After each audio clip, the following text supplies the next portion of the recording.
थाना बलदेव नगर के अंतर्गत आने वाले गांधी पार्क में एक व्यक्ति को पार्क के बाहर मंचलों को पेशाब करने से रोकना महंगा पड़ गया। मंचलों को यह गवारा ना गुजरा और उन्होंने उन पर हमला कर दिया। हुआ यूं कि परवीन अपने बच्चों के साथ सैर करने गया था और जैसे ही वह पार्क के बाहर निकला तो 3 युवक वहां सरेराह पेशाब कर रहे थे। उस युवक ने उन तीनों युवकों को ऐसा करने से रोका तो वह बुरा मान गए। इस बीच उन तीनों ने परवीन की जमकर पिटाई कर दी, जिसके उससे सर व कान पर गंभीर चोटें आई। इसके बाद घायल व्यक्ति व उसका भतीजा पुलिस में शिकायत करने जा ही रहे थे कि उन युवकों ने अंधेरे का फायदा उठाकर उन पर फिर से जबरदस्त हमला कर दिया, जिसके उसके भतीजे को सर में गंभीर चोटें आई है, जिसके बाद से वह अस्पताल में दाखिल है। सर क्या कुछ मामला है, क्या कुछ आपके साथ हुआ है? सर मैं पार्क में घूमने गया था अपने भांजे के साथ। तो घूम के हम 3-4 राउंड काटने के बाद जब बाहर आए हम, तो ये 3 लड़के जो हैं, मैं इनको जानता नहीं था, ना मैं इनका नाम जानता था ना कुछ।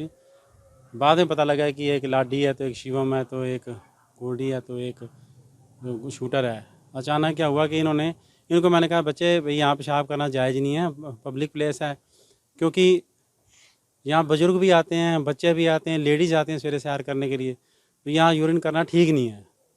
उसमें से एक लड़के को मैंने बोला, जब बाहर से रोड पे से ही बोला मैंने, तो उसने बोला तो आप सैर कर लो खुले में, हमको मना थोड़ा ना कर रहे हैं आपको। तो मैं पास में जाके उसको बोला, तो इतने में वो लाडी बोला, कह रहा भाई तुम तो इस तरीके से आया जैसे तू मुझे हमें मार देगा, भाई इस तैश में आया तू, पता नहीं क्या कर देगा। मैं कभी मैं तो इससे रिक्वेस्ट कर रहा हूँ, शिव लड़का जो गोरा उससे बोला था, मैं इशारा करके बोला उसको, मैं कहा इसको तो मैं रिक्वेस्ट कर रहा हूँ। उसने इतने मतलब इरिटेटिव शब्द बोल दिए कि भाई तू क्या उखाड़ लेगा, हमने ठीक है भाई जो करना कर ले। तो मैंने कहा भाई मैं बिहारी तेरे से बात ही नहीं कर रहा, क्योंकि मैंने उसको बोला, मैंने सोचा क्योंकि आउटसाइडर शायद यहाँ पे जो भैया काम करते हैं उनमें से कोई होगा, मैंने ये शब्द बोल दिया। वो एकदम इरिटेट हो गया, उसने मेरे पंच मार दिया जो मेरी आइज़ के लेफ़्ट साइड में लगा, जिससे मैं लगभग अनकॉन्शियस होने के कगार पे आ गया। रोड पे मतलब गिरने ही लगा था। इतने में बाहर आया, इसने मेरे अनगिनत पंच मार दिए लेटे हुए पे। इसने मेरे थप्पड़ और मुक्के इतने मार दिए कि पूछो कुछ ना, जिससे मेरी ब्लीडिंग शुरू हो गई। ब्लीडिंग इतनी ज़्यादा हो गई कि मैं फिर वहाँ से उठा, ये आगे चले गए, मैं उठा घर आया, मैंने अपने भतीजे को बताया, सामने ही था वो। तो इतने में ये पीछा कर मतलब वहाँ पे इस रोड पे ही पहुँचे थे, सुभाष प्लास्टिक फैक्ट्री के पीछे। तो बात चल ही रही थी कि भाई क्या बात हुई है, तो इतना मैंने हमारे पर फिर हमला कर दिया, जिससे हम भगवान जाने अंधेरा था।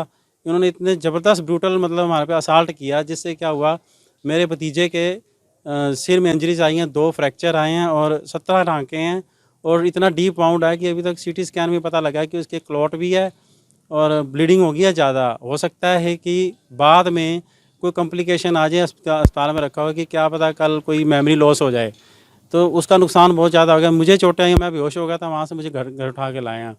इन लोगों ने इतनी ब्रूटली असाल्ट किया हमारे पर, मतलब हमें मौका भी नहीं दिया संभलने का। हमने रेसिस्ट करने की कोशिश की या फाइट करने की कोशिश की, क्योंकि एक सेल्फ रिस्पेक्ट जो होती है हमारी हर्ट होती है, तो कहीं ना कहीं बंदा असाल्ट करता है मुकाबले में आके। लेकिन क्या हुआ कि हमारी चली नहीं, वो ये मार पीट के हमें वहाँ से चले गए। आपका नाम और आपके भतीजे का क्या नाम है? मेरे भतीजे का नाम है दीपक शर्मा, मेरा नाम है परवीन सूदन। हम कभी इस ऐसी एक्टिविटीज़ में कभी ना हम शामिल होते हैं, ना हमें ये अच्छा लगता है। मैं एक सरकारी कार्यालय में कॉन्ट्रैक्ट पे कार्यरत हूँ, सवेरे जाना शाम को आना हमारी ड्यूटी है। कभी इन चीज़ों में हम इन्वॉल्वमेंट नहीं रखते, किसी भी चीज़ के साथ हमारी कोई इन्वॉल्वमेंट नहीं है। पुलिस को कंप्लेंट दे दी? कंप्लेंट की हमने पुलिस में, हमारा वहाँ पे हॉस्पिटल में गए थे, ड्रेसिंग वगैरह हुई है, तो उन्होंने उसको रेफ़र कर दिया था 32 में, क्योंकि कॉम्प्लिकेशन ज़्यादा है दीपक को। मेरे भी 3 टाँके लगे हैं कान के पीछे, और मेरे हेड इंजरी भी है, और मेरे लेफ़्ट आइज़ के इस आईब्रो पे भी चोट है, और भी मल्टीपल बड़ी चोटें हैं, मेरे हाथ में भी चोट है। पुलिस ने मामला दर्ज हाँ, किया? मामला दर्ज कर लिया पुलिस ने और अपनी कार्रवाई कर रहे हैं। तो लड़ाई झगड़े की शिकायत मिलने पर बलदेव नगर थाना पुलिस ने 4 युवकों के खिलाफ मारधाड़ करने सहित अन्य धाराओं में मामला दर्ज कर लिया है। इस बारे में जानकारी देते हुए बलदेव नगर थाना प्रभारी संदीप सिंह ने बताया कि बलदेव नगर स्थित गांधी पार्क में 4 युवकों के द्वारा मारपीट किए जाने की सूचना मिली थी। इस पर पुलिस ने 4 युवकों के खिलाफ विभिन्न धाराओं में मामला दर्ज करके एक युवक को गिरफ्तार कर दिया है। बाकी की तलाश जारी है। हाँ जी सर, क्या कुछ मामला था और क्या कुछ अभी तक उस पर कार्रवाई हुई? 3 दिन पहले हमारे यहाँ गांधीनगर जो पार्क है बलदेव नगर में पड़ता है, उसमें 2 पक्षों का आपस में झगड़ा हो गया था किसी बात को लेकर। उसके संबंध में एफआईआर दर्ज कर ली गई है, जिसमें 4 आरोपियों के खिलाफ आरोप है, जिसमें हमने 1 को अरेस्ट कर लिया और 3 की तलाश अभी जारी है। और क्या कुछ सर पकड़ के उस पर क्या कुछ मामला अभी एक को तो अभी तो 323 और 506 और 34 IPC में पर्चा दर्ज करा है, लेकिन डॉक्टर साहब से राय ली जा रही है। राय लेने का आज 3 बजे राय मिल जाएगी। उसके उपरांत अगर और कोई धारा ऐड होती है तो वो भी ऐड करी जाएगी। और एक आरोपी को गिरफ्तार करके कोर्ट में पेश कर दिया। 3 की तलाश जारी है। अपने आसपास से जुड़े ऐसे ही अपडेट्स पाने के लिए देखते रहिए अम्बाला ब्रेकिंग न्यूज। हमें फेसबुक पर लाइक करें, यूट्यूब पर सब्सक्राइब करें और अपने एप्पल और एंड्रॉयड मोबाइल फोन के प्ले स्टोर से हमारी app Ambala breaking news download करें।